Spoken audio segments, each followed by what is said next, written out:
bino ba journaliste pour faire passer message et comme dans le ministère de EPST que va considérer ba courant ce qu'on peut faire pour organiser rentrée scolaire, va renforcer les mesures barrières dans l'école. COP est partout.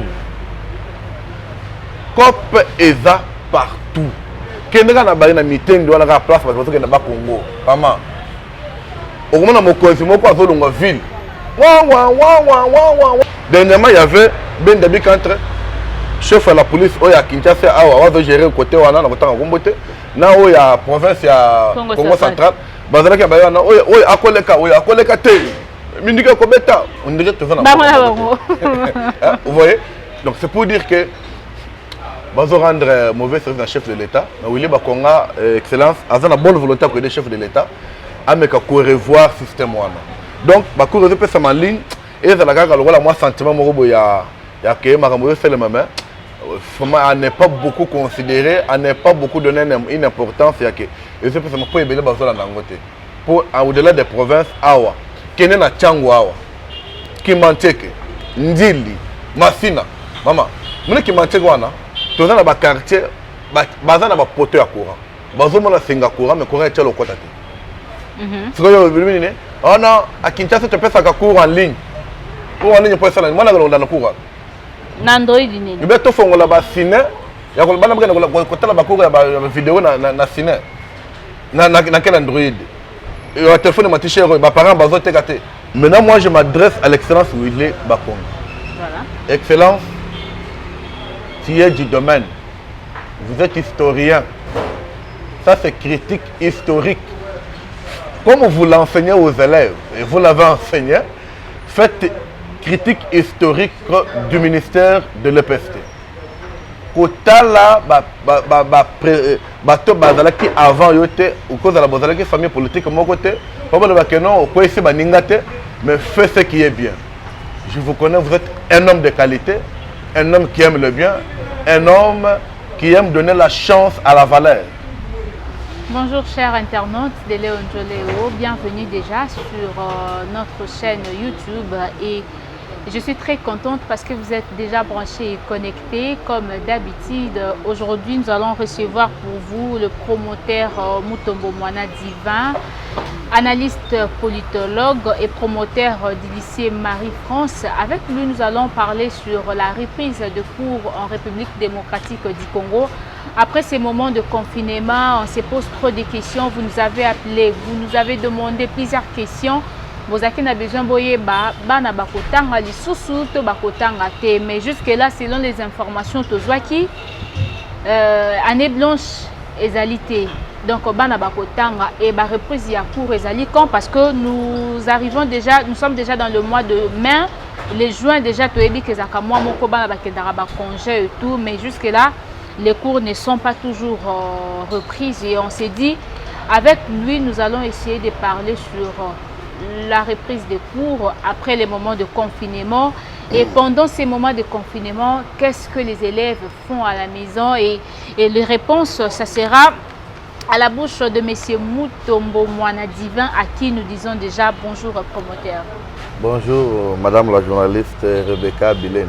Voilà, merci beaucoup. Il y a les internautes de Léon Joléo te regardent, une salutation de votre part. Ok, je salue tout le monde qui nous suit en ce moment ici. Ça dépend à l'heure à laquelle ils vont nous suivre. Bonsoir, bonjour. Je vous prie d'abord de nous écouter et nos suggestions, nos propositions et qu'on sera très utiles pour nos parents et pour nos élèves. Voilà, pour nos parents et nos élèves, vous savez, nous étions vraiment beaucoup dérangés. Il y a le famille parce que nous, c'est plus les gens qui sont à l'extérieur du pays, basés dans le continent, Amérique, Asie, Océanie, voire même Afrique. Bazo de Ranja Kabiso pour savoir ce qui est rentrée scolaire et plutôt reprise des cours et Kozala. Question à Bango qui est-ce que l'année où ils ont sacrifié à cause de la pandémie coronavirus, tous ils allaient sacrifier. Avant vraiment la cocotte, ils allaient question à Biso Tobongi. Si vous allez quand même nous dire la reprise des cours ou encore ces moments de confinement dans les écoles, Bozo digérer en Mondengenini, Bozo se préparer avec les élèves. Merci beaucoup. Pour la biso ba école privée et c'est là où je peux m'atteler beaucoup plus. Préparation aussi faisabilité ezaka souhait à bacour ezonga parce que ezonga pour ils ont un avantage. D'abord il y a des parents, il y a des élèves, même il y a des enseignants, même pour nous les promoteurs. Les problèmes aux autres n'a pas ceux qui courent kozonga et kozonga ndengeni comment on prépare ça. Et ça démarche déjà au ministre Nabiso, l'excellence Willy Bakonga, Lema, avec son vice-ministre, excellence Didier Boudjimbu, avait déjà entamé. Vous avez vu plusieurs fois, ils ont fait des réunions techniques avec les services techniques et le ministère EPFT. Ils sont allés voir le responsable à riposte, le secrétaire technique à riposte à la pandémie Covid, le docteur Mouyembe. Après, ils sont allés voir le Premier ministre avec Mouyembe ensemble. Et enfin, ils sont allés voir le chef de l'État. Dans la démarche, nous sommes parce que pour ça, il y a le ministre Nabiso, Willy Bakonga, et ça, il y a Année Blanche et Zalaté. Peu Zalaté, pourquoi? Parce que déjà, on a reçu 3/4 de l'année. Voilà, j'aimerais, bon, je crois qu'après votre réponse, voilà, on a déjà 3/4 de l'année. Et dans les 3/4 de l'année, on a déjà. Et tu as examen à deuxième trimestre pour la primaire, c'était presque déjà à la fin. Et le chef de l'État a suggéré année à la blanche pour la Nini parce que les jours qui restent sont minimisables où il y a plusieurs mesures pour être les Kayango. Alors, le chef de l'État a fait ce qu'on Mukumba dans le ministère de l'EPFT. Il y a école primaire, secondaire et technique. Pour être bango, ce qu'on va organiser, à former une commission ad hoc juste pour préparer la reprise de cours. Il y a préparé Yango. Entre-temps, après se charge une équipe de riposte. Pour être bango, ça par quel moyen, malgré tous un état d'urgence, mais cours zonga, mais banana enseignant base à la sécuriser. C'est ainsi que tous le capon a pour mobiliser que vu démarche au ministre Sassali, vu souci yaye, vu accordé que organiser reprise de cours, ma cambo ya retard rézalaté, il faut beaucoup ezonga parce que tant que bana bazo vanda mingi, tant que bana bazo bossa ba matière rebelle, ceux qui va courir kozonga et kozala pena balakini mususu. Donc ce qui court ezonga kozala vraiment de plus rapide. Donc bacha date moko on s'entendait d'ici le 11, mais le ministère a démenti que le 11 mai pas moyen. Donc nous voulons qu'au plus tard le lundi, tu es réellement couru. Voilà, merci beaucoup promoteur. J'ai vraiment beaucoup aimé tes explications. Je crois que tu vas comprendre. Oui. Mais j'aimerais tous en allant moi, Sima, au mécanisme année scolaire, et j'aurai combien de mois ou encore combien de jours selon le calendrier scolaire. Et puis combien de temps au Banabatangaki. Et puis moment où nous sommes pendant Covid-19. Et ça dit combien de temps? Parce que tu es bien la période où tu es la période où tu as plus de examen à fin d'année. Même ils auront plus d'examen à fin d'année. Mais tu vas perdre combien de temps par rapport au calendrier scolaire? Ok. Année scolaire Mobimba, ils ont 10 mois. De septembre au mois de juillet.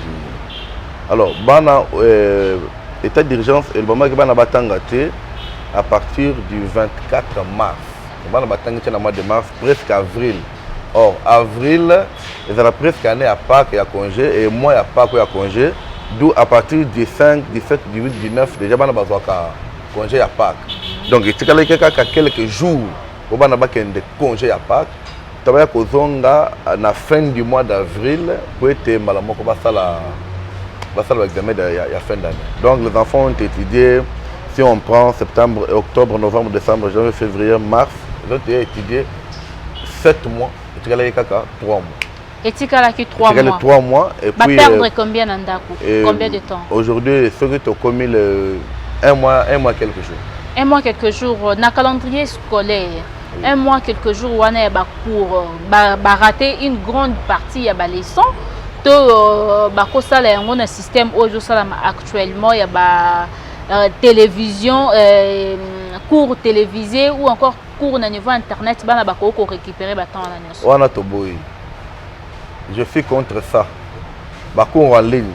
Pas contre que les bacours m'abêté. Mais les kokoti sa différence quand na bana. Les kokoti sa le terme me fuit. Ce qu'on appelle distinction des races, des races sociales, des rangs sociaux plutôt. Ok. Pour la nine. Oui, bien, cours réseau PSA na TV, initiative à saluer. Mais, bano bazana TV pas na bangote. Ba autant en ndenge nini. 2. Courant en ezali. Mais peut-être nanda kuna yo, ko za ezali erote. Na bana musu ezalité tant que réseau PSA ma. Tous na ba délestage na courant na biso confiance ezalaka te na SNL. Donc natango bazo PSA, courant ekei. Mono ya landa kité, o ya tangi. Avantage eza wapi. Vous voyez, on risque ya ba ko troubler banebele. Tous eux bazo PSA na internet. Nous sommes contre ça. Pour nini, bana nyonso bazana ba téléphone Android était. Ce n'est pas tous les parents qui ont un téléphone Android. Il y a eu aussi des applications de cours au niveau de téléphone Android. Application que tu as approche bien cahier. C'est faut que tu aies un téléphone Android. Ou tu as une tablette pour banakotanga. Et considérez un parent qui a 5 enfants. Alors si on a 5 tablettes, na monga ya wapi. Donc, si c'est mes cours en ligne, moi je pense pour moi et c'est la juste pour na ba chance bazona na ba cours na TV en ligne. Mais ils ont vraiment que bakou récolte na carte calendrier scolaire ou bien ils ont vraiment et ba pesa ngo point mingité parce que la majorité de Kinshasa moi ya bana ne bazola na bakou ya bakou. Est-ce que bakou wana d'abord ils ont inclus na calendrier scolaire? Bon, c'est la question que nous nous posons. Je ne sais pas parce que je ne fais pas partie à comité organisation bakou wana, mais toutefois d'abord bakou ko inclure en gote pour et ils allaient couper cet avantage. Mais tu vois d'autres enseignants lorsqu'ils passent. Autre inconvénient à Bakou Rwanda. Horaire et pessamité. Qui a par exemple, j'ai dit Balobaki, Bakotangi Sabana la classe 4e, 3e, 5e, non. Et ça, c'est par chance, na télé, 11h, au moins, il y a mécanique. Un enfant de première qui sont au moins, par exemple, 15h, il y a conjugaison. Vous voyez, donc, forcément, ça m'a désordre trop. Blog moko bâclé, je ne sais pas, on fait ça pour moi bon là vraiment c'est des choses que j'ai critiquées dans la zone de Mangote. Aux zones de Mangote, mais dans la base ça absolument rien. Ils peuvent toutefois profiter de ce genre de moments. Je suis un parent. Et là il faut d'abord qu'on motive, c'est démobiliser aux parents ya que bana ba réviser ba matière na bango. Au moins le temps que nous sommes ici. C'est le temps auquel nous papa on a attendu, ce qu'on attend parce que nous avons un confinement, il y a que sabana nanda. Grande sœur et grand frère, maman, au cause où attend 1 heure de temps, au bendi bana primaire parce qu'il y a des cours, il y a la conjugaison tu peux entraîner les enfants avec Bakou Rwanda. Donc on pouvait beaucoup plus mobiliser les parents, batangi sabana, que de dire aux parents que non, bosomba TV, bochaba na batangi la kuna. Donc vous voyez, dans notre pays, moi j'ai toujours dit, c'est le problème que nous avons, c'est que nous avons la faculté de sociologie. Mais les sociologues que nous avons dans ces pays, je ne sais pas qu'est-ce qu'ils font. J'ai fait certains départements voisins des sciences politiques là où je sors, mais nous ne nous adaptons pas à notre réalité. Vous comprenez? On ne s'adapte pas. Donc on est capable de copier ce qui se passe en dehors du pays, mais on est capable de créer les choses selon nos réalités. Cours et Pesama la TV. Un parent n'a pas la possibilité. Il y a consommer TV, courant et réalité. À cause de la TV, courant et réalité. Vous avez la capacité, vous avez un groupe électrogène, vous comprenez? Mais ce n'est pas tout le monde. Qu'est-ce que devait faire chez nous pour nous s'adapter à la réalité? Mauvais départ d'abord, c'est là. Lorsque Basangisi, enseignant Banakotangisa, sélection enseignant ne Salami Ndengeni. Oui, bien enseignant Bachaki Mokola Libosa Tangisa pour la 6e primaire. C'est que je vous à dis, la télévision. À la télévision, c'était un tel comment. D'abord, il y a eu commenter, écriture, moi, ma bête, comment écriture, donc, tellement que Zaki Moukou, c'est tableau panneau, Azok ma biloko zo mataboye. Et puis tu biloko mike. On était à la maison, j'ai dit c'est première erreur. Vous comprenez? Deuxième enseignant bon, un autre enseignant a tangi sa cours moko ya français. Je pense que c'est le fin à 7e ou 8e parce que moi je suis prof de français. Je vous dis, il enseignait sur sujet réel et sujet apparent. Mais je vous dis, c'était catastrophique.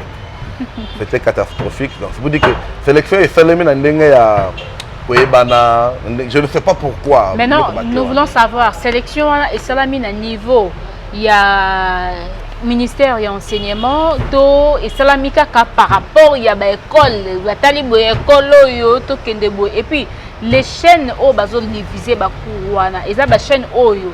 Ministre et enseignement ndé à choisir to ezali kaka chaîne moko bodo kwa eza chaîne éducative ndenge ba chaîne suto ebi lokwa ba CBS ndé bati ba programme na bango et puis bana nyonso ba comme ko profiter na yango. Bon, non et pour résoudre ça na chaîne ya ministère Educ TV. OK. Hein?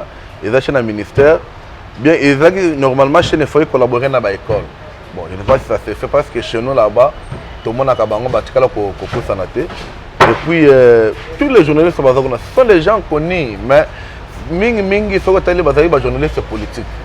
La chaîne est vraiment une chaîne qui fallait qu'on ait technique, vous comprenez, en la matière d'éducation qui pouvaient s'occuper de ça. Je ne peux pas citer le nom, hein, comme bon, c'est vraiment des gens trop polémiques, politiques qui sont comme ça. Cela étant, mais la question majeure est que on devait d'abord tenir compte de nos réalités. Le ministre, au lieu de la nine sengeli ko sala, au moment où on a fait la conférence de presse, bon on a cahier d'exercice. Voilà. Depuis un peu ça. Et le qu'on a payé en gros, parmi les questions à biso, il y a bibongo bakaye, pesa qui go bongo ba distribuer les cahier d'exercice et pas un ban. Et pour ça la maintenant ndengeni parce que les enfants sont éparpillés. Et puis lui il est bon, toke malé il est ministre. Il y a Kinshasa, il ministre, il y a RDC. L'état d'urgence est là qui kakapona Kinshasa, état d'urgence est là pour RDC. Voilà. Mais tous les calculs, tout le monde est Kinshasa. Est-ce que à l'intérieur, ils ont songé à bateau à l'intérieur? Non. Bon, vous voyez, tout être humain, il y a raison à gâter. Mais aussi, il y a conseil à Naba nenge alobeli ministre alobeli excellence Willy Bakonga, il faut appeler ça bakouwana na ba sous-division. Vous comprenez? Ba on dit que dans chaque secteur naie, il y a combien d'écoles normalement bengi ba responsable ya ba école wana et dans le public ou privé. Mais juste là privé na habité on dirait parce qu'on a pas public, je ne sais pas. Parce que ça fait une semaine que ba kayo ne fait pas ça. Ils ont mais au moins comme on tombe là dans internet. Conception bakaye c'est très bien comme tout ça la gratuité. Comme il y a suppression de certains frais. Conception on a ponanga. Comme on va alléger les parents, on pouvait garder ça. La rentrée scolaire parce que conception bakaye ezali maternelle 3 ans. Bakaye na bango 4 ans, première primaire, donc chaque année ezali na cahier d'exercice, modèle de cahier d'exercice. Pour moi, on pouvait donner ça début à année dans toutes les écoles gratuitement. Vous comprenez? Maintenant, il y a Internet. Les parents que le cas ont téléchargé, ont bâti pour imprimer. Pour passer dans la sous-division. Est-ce que c'est basé interrogation? Est-ce que passer dans l'école? Parce que je suis dans toutes mes écoles, que ce soit où ils sont à Tchangou, que ce soit où ils sont à Mwamba et plutôt Lukunga, on a Chikali qu'on soit appelé mon côté, même le coordinateur, on n'a jamais appelé. Une fois on était à la sous-division de Selemba au salon indépendant pour Marie-France de Mongafola, on dit on fera signe. Mais on fera signe si beaucoup raisongi. Donc c'est quelque chose que va dépenser mbongo et belé. Mbongo va dépenser belé wana.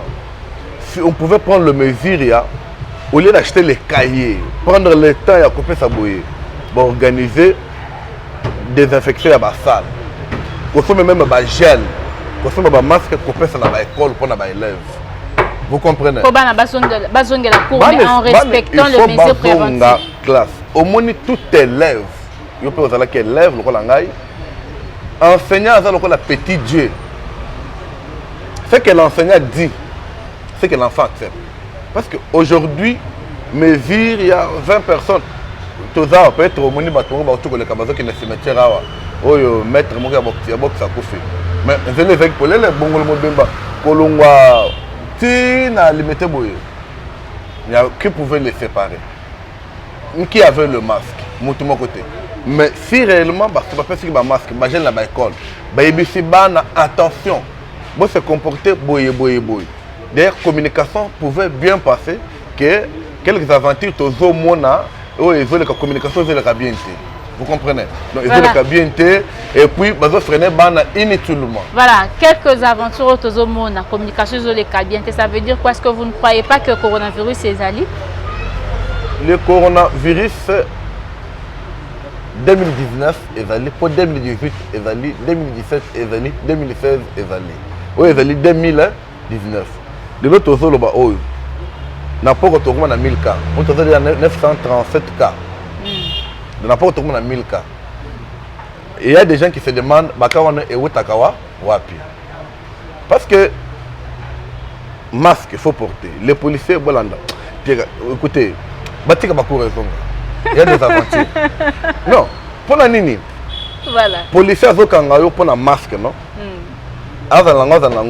C'est pas bon, mais qu'est-ce qu'il fait déjà pour avoir 5 000? Malheureusement, c'est à 6 000 malheureusement dans autres. Ils ont propagation maladie. On a déjà les maladies, vous comprenez? Donc, du copier-coller les maladies. Question d'appeler les enfants, attention, boye, mesure et que les écoles, elles en yango. Au plus, il y a créé une commission une commission de suivi, il y a des mesures et riposte, et mesures barrières et riposte dans l'école. Un comité boye, et nous sommes dans l'école pour moi, si réellement l'école les respecter. Ça reste peu de temps. Vous comprenez? Ça reste peu de temps, parce que d'ici là, on peut stopper. Bien que quand ils ont stoppé. Coronavirus existe, tu as posé la question. Rébil, comme c'est en Tanzanie. Ni les Sami en Tanzanie, peut-être que les bazo va éviter. Le président tanzanien a vu qu'il y a pigeon, il y a libata, il y a ntaba, il y a moi, il y a nyao. Après c'est bango combo na sexe, na âge, a tindi na inerbe na bango ya kuna. Bango nyo sa bébé na coronavirus. Quand on est là-bas, il a suspendu tout. Le journaliste, il a suspendu. Il a trouvé qu'il y a des aventures. Chaque fois, il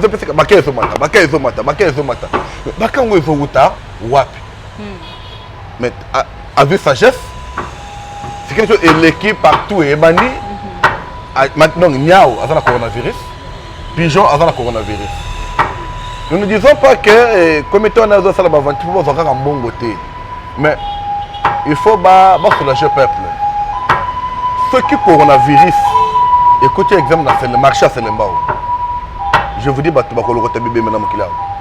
Tu es côté na Tchango, na quartier 1 quartier Ouzukak. Quand on a quartier 1, quand on a 7e, il y a un aéro. Mais vous comprenez? Mais parce que tu as un masque, c'est comme ça. Mais bazo peut se charge, bazo peut se retard na bana actuellement. Batika bakour ezonga, mesure au mes apesi, mesure au chef de l'État apesi. To faire respecter en école. Les enfants, l'enfant de maternelle, bako to ça la mesure wana. Mais les enfants à la maison, bazana masque, bazana ngota. Voilà, toke madame malembe promoteur. Olobi atabana maternelle et tout. To ebana nous soki le penza reprise à bakour zongi. Est-ce que zakaka obligatoire to esengeli pe bana maternelle bazonga cours? Parce que to comme la période moko to ebake, classe ceci là avant et langa. Provision c'est que les langues mali les arabes ba ko kolam kana tongote. Ce qu'on est moi la maternelle, il peut faire zonge la cour. Na zo peut faire réponse c'est que ça yo. Il faut pas zonga cour pour ba parents bazala manyonga na bife belé. Oh. Il faut pas zonga oui parce que moi il faut pas zonga pourquoi parce que c'est tout un programme. Mais la maternelle moi na kotanga tia comme en janvier à boya ko une classe l'année qui vient l'année la femme passe là. Il n'y a pas une condition réellement. Mais ça ouvre aussi mémoire, il y a Bana. Donc ce n'est pas mauvais. Mais ce que tu me dis que conditions de PSAT, on peut le dire, c'est le programme synthétique. Hein? Ça après, on se sépare avec des enfants. Pour les élèves, dans une école primaire, au lobby bongo ceux qui tango nyoso bison soto tangi tu ebaki ke un enseignant aza muto to bangaka mingi mais neti bana école primaire bangwana bakoka kokanga oyo ezali bémotion na bango te na école ata so bobike balata ba masque basukoka maboko baza na bagel ba anti bactériel nyonso wana bakokimaka mbangu bakosimbana mais soki ba école changer madame moni ba jo to sakana wana o to zaki ndenge to za boyete si tu veux même aujourd'hui avant coronavirus na lycée Marie-France ba jambango ko mona ngote l'école primaire. Parce qu'il y a déjà les jeux appropriés, c'est Liban déjà. Vous comprenez? Mais les jeux, ce sont des jeux d'ensemble. Les jeux permettent que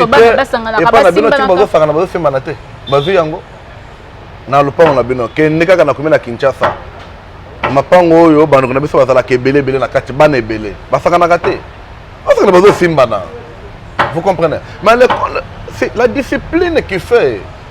C'est pourquoi j'ai dit qu'il y a même des écoles en tôle qui ont défavorisé l'éducation à Bissau. Qui fait que dans une école, que quand on vient à l'école, il y a des gens qui ont évalité. Éviter qu'on va permettre à mon la classe, avant au côté de la classe, les bango tonneau ya maille, pompe ya maille, ça va pas na savon. Dès qu'ils entrent à la récréation, ça dépend. Babimi discipline ezali. Faut pas que ça ramate. Mais bana ba ofana ndeni parce que biso spebi peut-être na Marie-France kuna bana bazali na moi na ba conditions bien ban et cause à la boye ba vandi ba respecter 1 mètre mais il y a des écoles où bana ba ofana 4 na ba moko. Des écoles wana eza ba école d'abord il y a l'état yemoko. L'état ça na ba école ça. L'état n'a pas d'école mais azolinga mbanga des amis na bandu na biso l'état.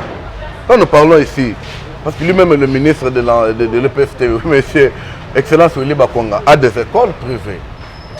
Lui-même, parenthèse, donc, question qui est là, c'est que l'État, il faut collaborer dans les écoles privées.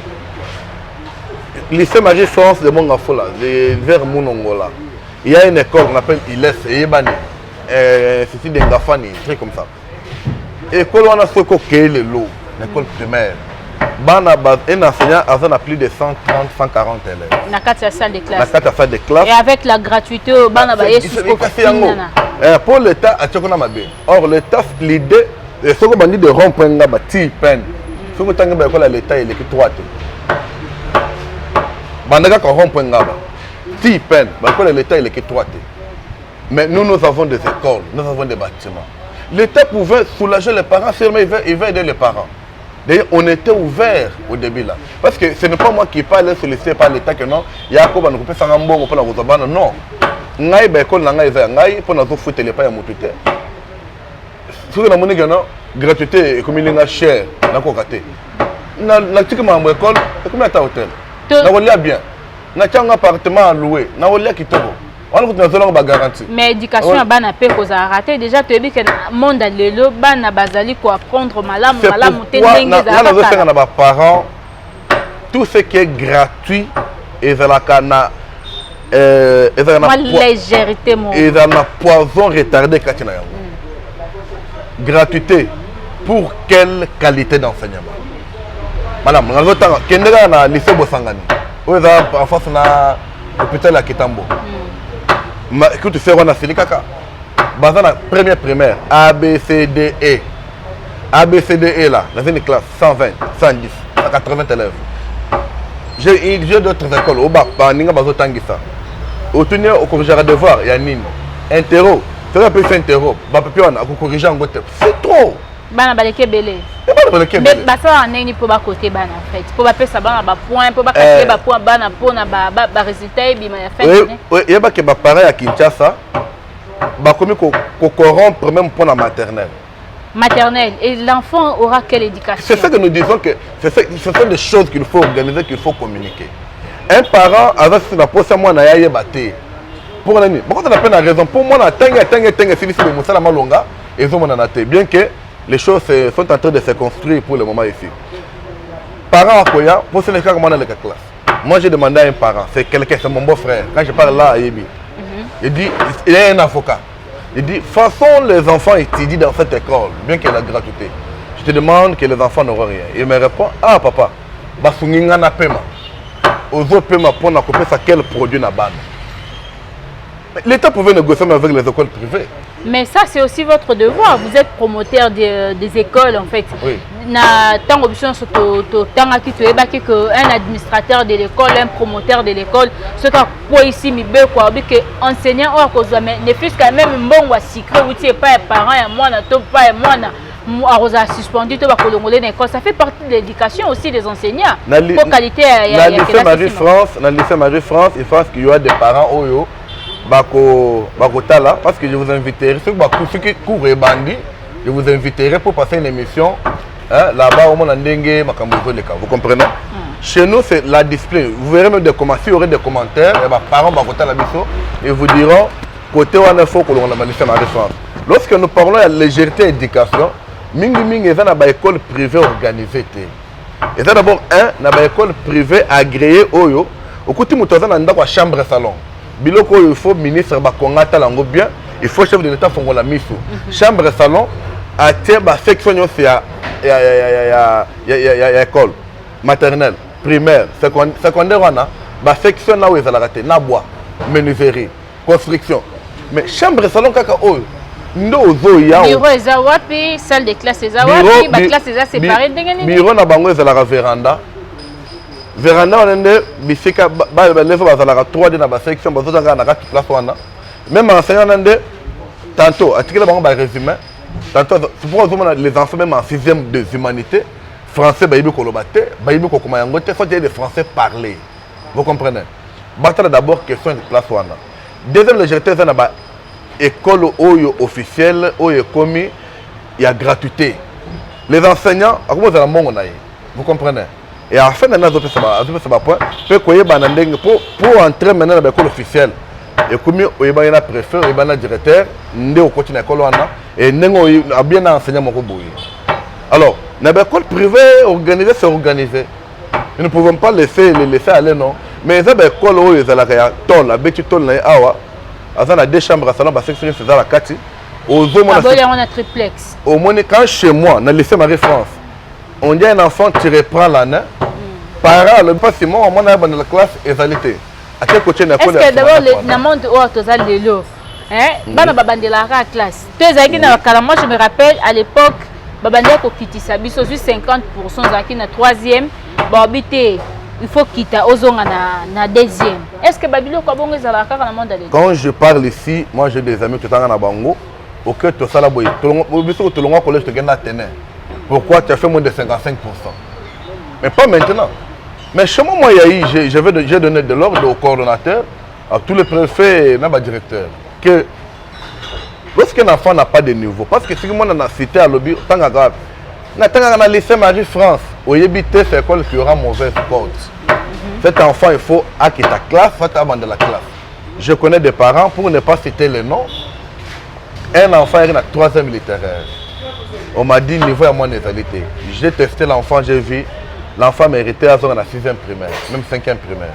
Mais comme l'enfant avait déjà son certificat, moi, il y a une seconde égalité, on a appelé les parents.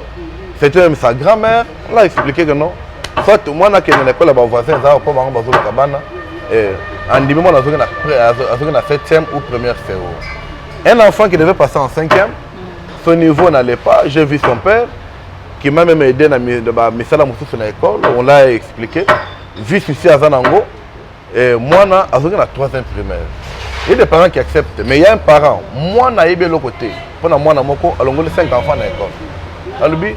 Malgré bozo tanga bien, bozo tangisa bien, mais ngai vraiment bon ça passe mikolo alongoli mwana. Ndebelo qu'il faut ba veiller. Ko déplacement ya bana na ba école. Ba tia service on a votre travailler té. Et c'est ngene pa nga soki ba ko commencement na 3e des humanités. Na mon bulletin ya mwana, na mon bulletin té. Mais il faut d'abord ba na bulletin, à partir du bulletin. Lakini na service on a fait ce que moi réellement tangi 2e na école. Est-ce que tu peux changer l'école pour les enfants? Et ils ont la base à l'éducation, madame, ils ont perturbé les connaissances à base. D'abord, côté éducation, monsieur Excellence Steven Bekaye, quand il était ministre et enseignement supérieur, à Loba Kiango. Vous ne pouvez pas s'appeler dans l'école. Vous s'appelle dans l'école. À Loba Kiango, produit dans l'université, ça produit. Vous savez que jusqu'à ce jour, il y a des personnes que nous encadrons pour toute l'institution. Un enfant, une étudiante en 3e graduat, elle a formulé une phrase. Au PCSIG, il y a une explication à CIG, quand il y a TFCA, il y a une lingue celle-là. À zone de vide. Quand tu as quand tu commences à lui poser des questions, il y a combien de temps. Question qui est là, c'est que légèreté de l'éducation mingi. Tout ce qui est copier, coller.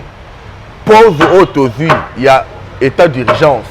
Et donc sa conscience dans le enseignement de l'école primaire, secondaire et technique. Voilà. C'était que ce qui est normal. Dans mon gouverneur, il y a vu la vue arrêter mon lobby. Et puis si chance, il y a que ce qui était déjà c'est Célie. Quand on fait la barre dans l'église, il faut procéder par un contrôle. On a qui s'est réellement mis candidat na yo, né au fond les bars. C'est sinon tu es au fond la tête. Bah ça le peut bon pour la école.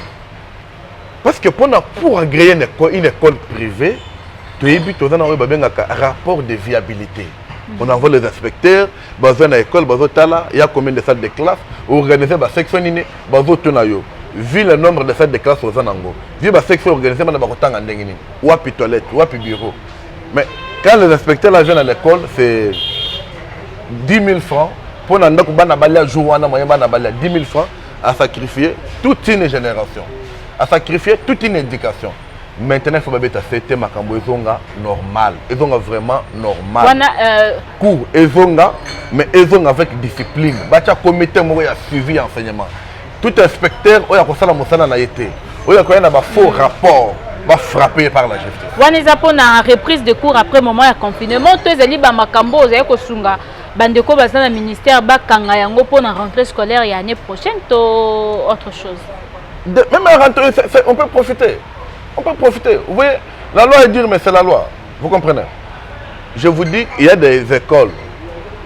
On va par jour, on va par jour. 500 naïs, 2000 francs naïs. Si vous avez 1000 francs au PC au côté, si vous avez 1000 francs, ça veut dire que vous avez. Vous comprenez? Il y a des écoles comme ça. Il y en a. Il y en a. Il y en a. Il y en a beaucoup. Minerval par jour. Par jour, 1000 francs par jour. Moi, c'est 500 francs par jour. Non, pour monter, on a eu temps, déjà. Moi, sinon, moi, je vais vendre. Écoutez combien? Il faut 22 000. C'est pas 10 000. Donc, une école créée qui peut être balia, ils vont accepter tout. Va veiller sur ma bulletin. Bulletin, vous comme une inspection. L'inspection. J'assume. Est-ce qu'il y a peu moyen de recycler, voire même des enseignants? Mais est-ce que d'abord, je vous dis ceci, le chef de l'État a fait si bien en fait à enseignant. L'enseignant va faire enseigner à l'école publique pour le moment. Mais sont payés à la fin de chaque mois. Mais nos enseignants des écoles privées, ils font à mater. Au moins que les promoteurs, ceux qui ont comment les aider? Mais si tu n'as pas ça, normalement il faut que l'école ne fasse pas enseignant. Ils souffrent pour le moment ici. Les formations, nous, tous les inspecteurs, pour former. Comme moi j'ai recruté pour le directeur, bref, qu'on a testé des Bayebi. Dans le moment où il fait le big go, il y a cours, même 3 jours, une semaine, il y a formation pour être bon comment dans la classe. Vous comprenez? Mais ce que nous demandons est que la légèreté dans le traitement. Il y a des choses qu'on ne peut pas blaguer dans Mboka, et l'éducation et la santé. Et c'est qu'il faut faire avec beaucoup de sérieux. Dans Mboka, l'éducation et la santé. Ce qui est éducation, c'est même ma maman. Attends, moi, je suis licencié, avec licencié, il y a Mbata. Nous avons comme ministre, au pays, comment conseil n'a pas conseil de l'autre côté. Donc, que les parents tous vraiment souci, je pense que les choses ça va très, très bien marcher. Voilà, tous on a dans le confinement, la bison de tous qui koloba. Les lobongo ban il y a école, il y a finaliste en fait, ban école, ban la 6e. 6e primaire, 6e des 6e primaire, 6e des humanités. Oui. Bah ça, moment où déjà mois d'avril, il y a une dissertation, hors session. Oui. Il y a examen d'état. Bah ça, il y a un côté. Bah qu'on récupère un nini. Mais tu vous attends et comment? J'avais déjà proposé ça. C'est pourquoi moi je demande, c'est pourquoi j'insiste à ce que l'excellence Willy Bakonga a tient Makambo vraiment avec beaucoup de rapidité pour être avec beaucoup d'efficacité, d'efficience, d'une manière rationnelle, pour être, il faut beaucoup raisonner. Bana wana bako zongela baku bako tanga mais bako ko supprimer ga mosusu. Mais je pense que pour le moment examen d'état est déjà composé. Les matières bako tanga te bako ko longola ba question ba composer sur ba matière wana. Ou bien donc là bas na 6e primaire pour na tena faible. Et les textes vraiment très important pour tous les enfants. Auquel même cette année je pense si je me trompe pas pour la bande à 8e, pour aller à l'humanité, il faut pas passer par un test d'orientation. Ok. C'est question, il y a que la matière qu'il faut. Bande à ceux qui vont aller à ta classe. Il faut récupérer une année, il faut récupérer les cours de la batangi. Vous comprenez? Parce que les enfants batangi déjà mis. Donc la 6e, presque 5e, 5e de première dixième des humanités, il y a au moins 1 ou 2 chapitres qui sont dans le cours. Vous comprenez? Et donc, si vous avez un cours à l'école primaire, nous ce programme est vendu. Peut-être en 6e primaire, si je ne m'abuse pas, on dirait cours d'histoire, cours de géographie. On dit que chapitre, le reste des cours, c'est la même chose. Donc, on peut récupérer les enfants. La place, comme ils ont fait déjà 1 mois et demi, baraté cours, considéré comme 2 mois, on peut récupérer les enfants 1 mois et puis Babakissi Mikoloana. Au lieu qu'il est rentré seulement à début du mois, il y a septembre, comme d'habitude. Non, on peut récupérer aussi 1 mois, il y a congé parce que Banatan Tozolo Bawa, congé, ils ne font rien. Hein? À part Kakao, ils ne font rien, ils ont congé. Après, ça peut faire. Voilà, souvent, observé pas, il y a ministre, il y a enseignement primaire et secondaire et professionnel, Toto et pas la mine enseignant, plus c'est d'autres cas à la province à Kinshasa. Et pour le province, oh, bisika wa makambo on a kutu ya bacourant ezakate, oh ba radio kutu ezakate, internet kutu ba bien Android té, ba toi na ba rosala na ndenge nini. Wana pesinga raison ya ke ba cours en ligne, aux pesa na télévision, aux pesa na internet, bazali ko discriminer bana mususu. Considérez dans moment où bana oyo bazana walikale akola na Duc TV wa. Est-ce que Duc TV a une station moko na walikale? Est-ce qu'il y a une station moko na pas ikongila? Est-ce qu'il y a une station moko na Kazumba? Il n'y en a pas. Mais est-ce que on dirait bazo flatter miroir ya Kinshasa. On dirait on privilège les enfants de Kinshasa. Mais il y a province. Et ça te si on a la province, mais dans la province, Corona vraiment, la majorité de la province est quotidien et puis centre dans les villes de Kinshasa. Pourquoi pas Batika qui la province soit na batanga na bango normalement? Bon, vu mesures barrières, mesures il y a état d'urgence chef de l'État Zouaki, au Kanga ba frontière, c'est d'abord pour la côté la observer. De le Congo central, c'est pas Kanga ba frontière, mais deuxième province après Kinshasa. Il faut qu'il y ait la frontière et Kangami bazo voyager. Mais c'est ça le problème, et que COP est là partout. COP est là partout. Kendra na bari na meeting do na place parce que na ba Congo. Maman. Au moment mo konsi mo kwa zolonga ville. Wa. Pourra que l'exa batu. Comment? Non, je vais. A bengi chef wa bachewa na commandant wana ba pesi mo ngoboy. Dernièrement, il y avait Ben Dabik entre chef de la police à Kinshasa, on va gérer le côté où on a dans la province à Congo central. On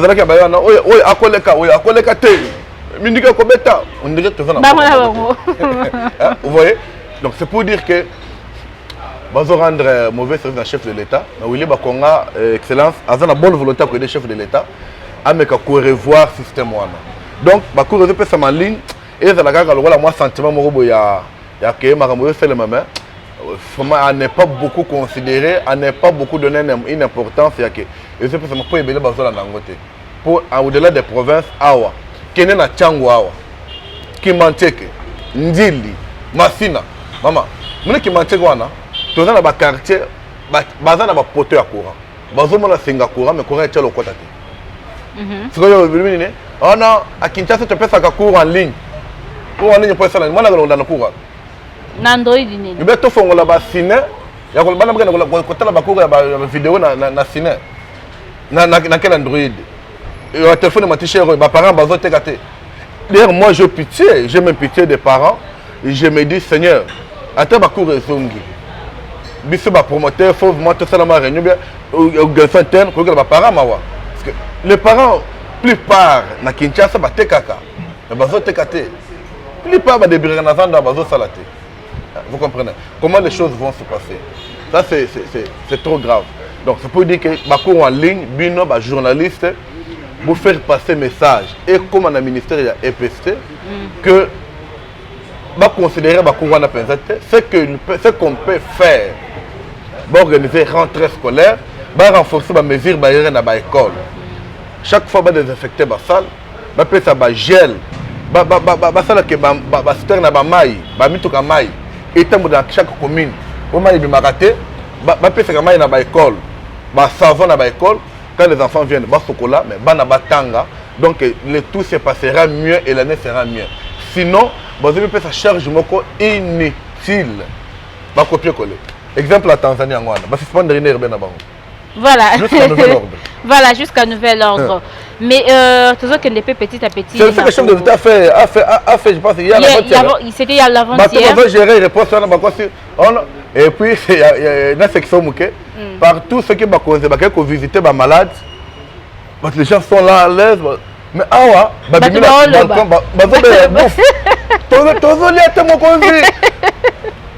ça gérer le but, trois fois. Lukuta, tu l'as dit, il faut mouké.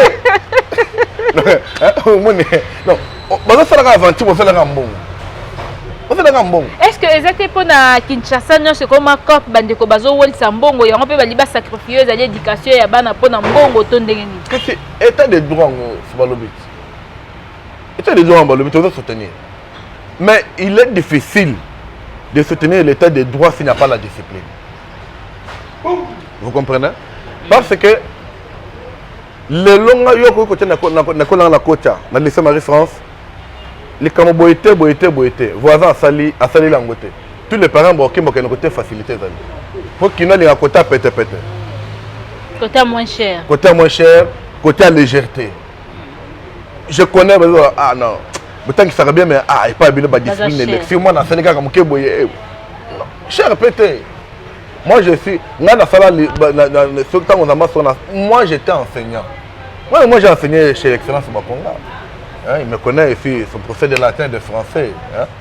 Quand je parle ici, souvent même quand je passe, il y a beaucoup de mes élèves qui appellent ah, nos profs, tout le monde a cuit, ah, pour moi, tout le monde a cuit. C'est l'école pour aider les parents. C'est pourquoi chez nous, on a bien raté. Non, les parents nous écoutent. Je te dis que si tu as c'est déjà mon... Ça, toi, tu m'as invité aujourd'hui. Là, tu as déjà mon invitation solennelle. Il y a déjà que pour revenir à il faut monter à l'école. Tu as bien raté. Tu veux conscientiser les parents. Mais ce qui est né ici, tu veux dire que les parents honoraient convention à Buffon à Yoté. À toi, tu as mort, tu dois te faire. Mais bien de perdre. Moi, j'ai déjà tangué. Moi, chaque fois, je sélectionne des bons parents. Je vais marcher avec comment aux parents c'est un parent qui te dit mais c'est le promoteur pas à moi parce que moi je ne sais pas l'école mais c'est le préfet mais c'est le directeur je passerai payer les jeudis ok les jeudis madame vient vous dites il est venu ou monsieur vient vous pensez qu'il est venu payer il vous dit non naïe vraiment naïe quand il y a vos amours on a vu vous pouvez s'en attacher lundi un bon parent un mauvais parent nakoya mardi a été lundi a été, et puis il y a un téléphone. Un mauvais parent. Quand quelqu'un dit la vérité, nous l'écoutons, nous savons qu'il y a souffrance. Vous comprenez? Et même nos enseignants à Bisso, Bakambi, école à Marie-France, basés déjà la vision de Bisso na Bango. Voilà, toujours que Nasuka, promoteur Mutombo, et Bisso, vous avez relevé au moins quelques légèreté ou encore faiblesse aux alliés par les promoteurs, les directeurs des écoles par rapport à l'éducation et l'élo. Bisons toebi éducation ndenge zaki kala. Ndenge totanga kala, ndenge bana ba otanga l'élo et l'éducation est baby. Est-ce que vous, au niveau de promoteur, au niveau de directeur, au niveau de préfet, vous avez votre organisation au bout kutanaka tango nyonso bo sololi pour réussir l'éducation des enfants et puis bo tindi porte-parole na bino ake na ministère ba yambiye ba kotisi ezali proposition na bino poka ka bo relever ezali éducation ya mboka ya bana o bazotanga na République démocratique du Congo ba lobi ba yokisa masonité. Oyebi d'abord celui qui est coordonnateur de lycée Marie-France, il fut mon préfet. École Azala qui a enseignant Kona. Pour l'enlever là-bas, il faut savoir parler, il faut savoir convaincre. Vous comprenez? C'est lui qui est coordonnateur pour le moment. Tous les promoteurs ne sont pas promoteurs.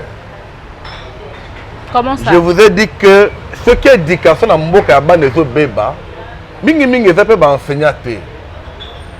Quand moi j'enseignais au Komona, un inspecteur a écouté qu'elle avait présenté rendez-vous que non, papa, je suis inspecteur de latin, à côté d'un préfet, ma PC horaire na yo. Il dit que nous avons jeudi. Soit, bakoye bisayo, soit bakoye bisayo te. Dès que au côté de la salle de classe, inspecteur à côté à Vandi, à l'Andakou. Après sa cotation, on a fait à chaque année, on a bien les ébélés dans la société. C'est un bulletin de signalement. Ça veut dire conduite et enseignant pendant début d'année et fin. Et puis ça marche chaque fin d'année. Sur sa morale, sur sa façon d'enseigner, esprit de créativité, et puis ça marche. Mais pour le moment, dans la société, un promoteur, il y a un peu qui est nous, ce n'est pas ça. Mais il faut d'abord identifier l'école. Mais les écoles qui ne répondent pas à mes critères. Et ça, c'est difficile pour les dans un fingi qui senso na ba kati kuna ba lemba imbu na ba njili brasserie kuna et si ka wapi ba enseigner même atangisa na été peut-être mutu moko boye kaka oki kaka souci bana bavanda boye azui bango comme ko tangisa bango. Non mais c'est faux de l'école parce que quand on veut ba senso moi, na Kinshasa, ma première école enseignée, c'est à Kissenso, complexe scolaire Ouasso. J'étais en G3 l'Inikin. En G3 sciences politiques, comme j'avais dit, j'étais déjà gradué en français latin. Et vu que G3,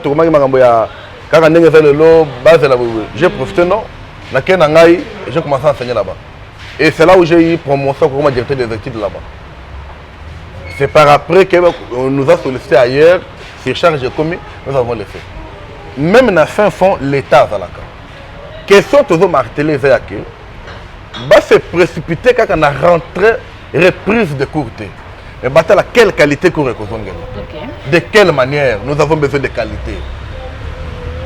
Un parent, je demande aux parents, chers parents, que tu sois dans le lycée Marie-France, que tu sois dans l'école Moussoussou, et dans le public, tout privé, à chaque fin de trimestre, quand on t'invite à l'école, qu'on est dans l'école pour la consigner billetté à ban.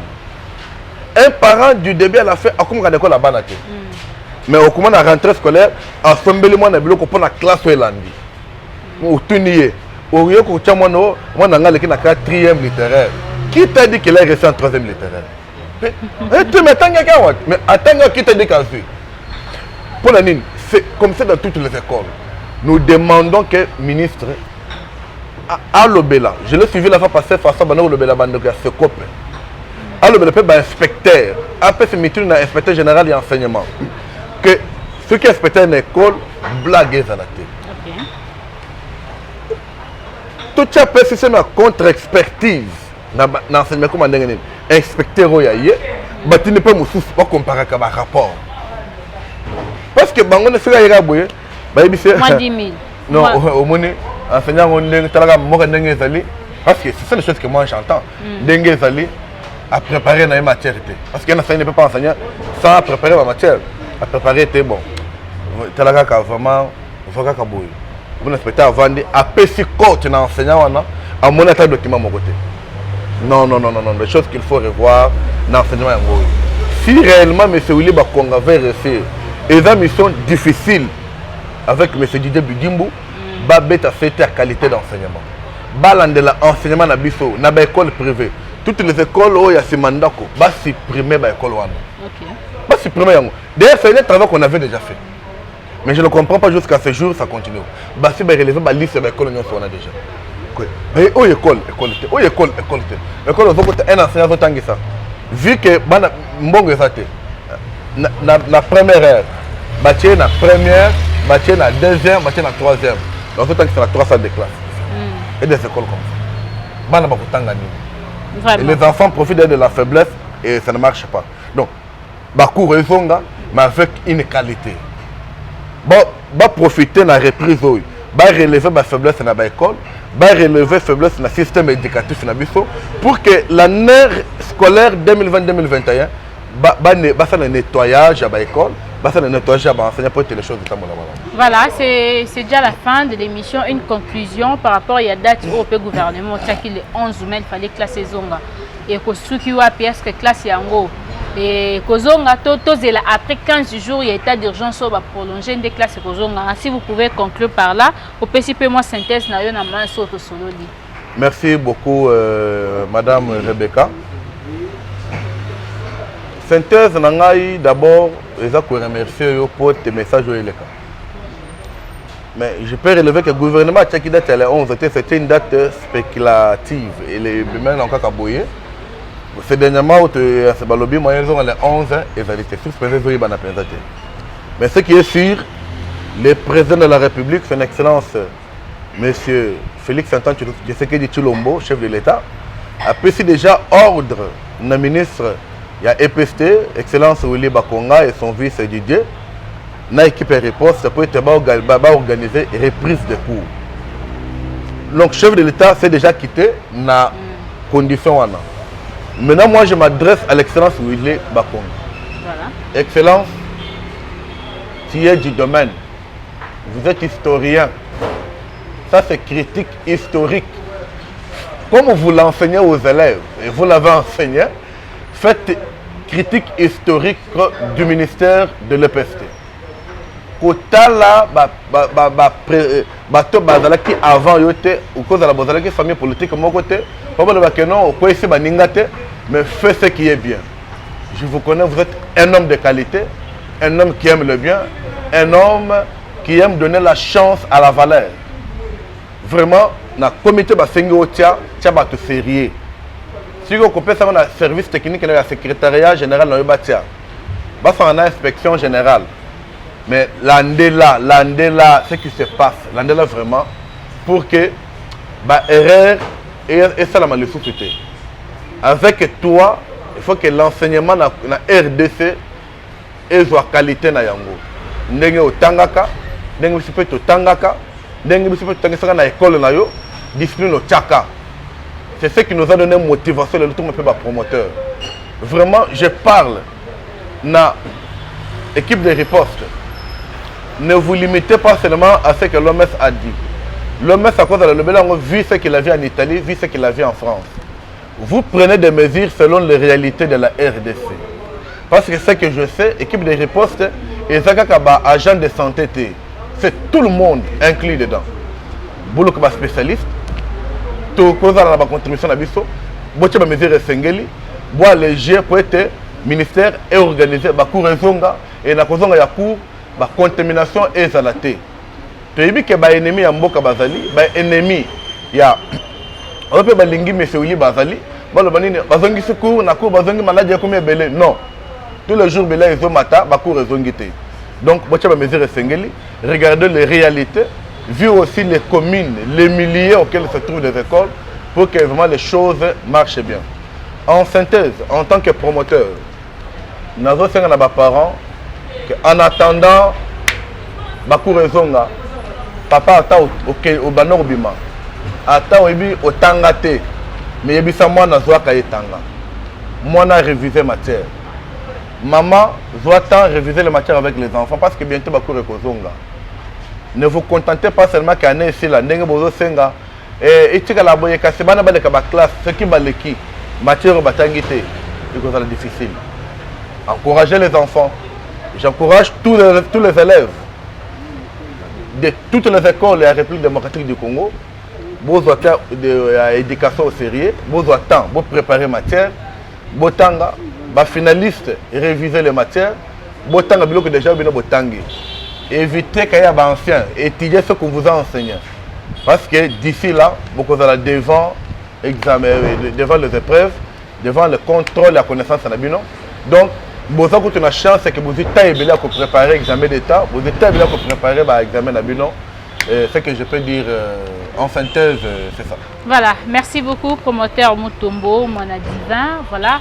Et merci aussi à tous les internautes de Léo Njoleo. Vous étiez nombreux, vous l'avez dit du début à la fin.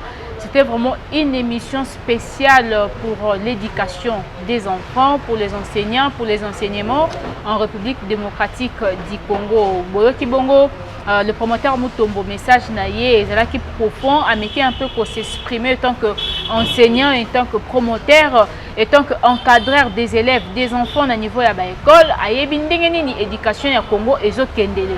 Alors, Abimi Suezali pe ba suggestion de Tolobaka sur l'enseignement en Mboka Nabiso. Bolanda yango message oh je crois que comme la tina ministère de l'enseignement primaire et secondaire et comme na ba école na ba kolo ba école il y a ba différentes écoles bien sûr ba promoteur beaucoup ba message oh mais boye ba ndengeni beaucoup ko sala pour améliorer la qualité de l'éducation na mboka na biso. Nous voulons pas rester un pays oyo ceux qui batuni mwana a conjugué verbe moko boye mwana robi ko tâtonner au moment biso stoyebi que le coin est la simple pour cet enfant. Bientôt là, ça sera les épreuves, il y a l'examen d'État, il y a la 6e primaire, va préparer un bien si on peut le dire à cause du coronavirus. Mais moi non, maïele à koki bongo cause la excellent, à cause la bongo excellente par rapport il y a la leçon au père Joakiwana. Sinon il était notre invité d'aujourd'hui, voilà. Lui, il est promoteur de l'école lycée Marie-France. Il s'appelle Mutombo Mwana Divin, Azali Pebongo, analyste politologue. Je crois prochainement que vous voyez Namarabo Etali politique, mais pour le moment, tout est Namarabo Etali école parce que c'est là qui est vraiment très important. Et c'était moi, Rebecca Bilène de Kukuta, la Servadi à la présentation avec Epsi Majozaki Nassima caméra. Rishi Pukuta, notre patron Odon Boulamba. Tope Sibino, merci. Peto Tikibino, Tokutani Mbala. Au revoir.